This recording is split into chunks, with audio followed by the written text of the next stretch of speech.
Craving crispy, juicy chicken wings at home? Let's make the ultimate wings in just minutes. 2 pounds chicken wings. 2 tablespoons olive oil. 1 teaspoon salt. 1 teaspoon black pepper. 1 teaspoon garlic powder. 1 teaspoon paprika. Half a cup hot sauce. 2 tablespoons butter. 1 tablespoon honey. Pat the wings dry, place them in a bowl, drizzle with olive oil, and season with salt, pepper, garlic powder, and paprika. Toss until evenly coated. Place wings on a baking rack over a tray. Bake at 400 degrees Fahrenheit for 40 minutes, flipping halfway, until golden and crispy. You can also air fry at 380 degrees Fahrenheit for 20 minutes. In a pan, melt butter, add hot sauce and honey, stir well. Toss your crispy wings in this spicy, sticky glaze until coated.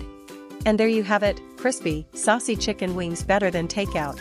Don't forget to like and subscribe for more easy recipes.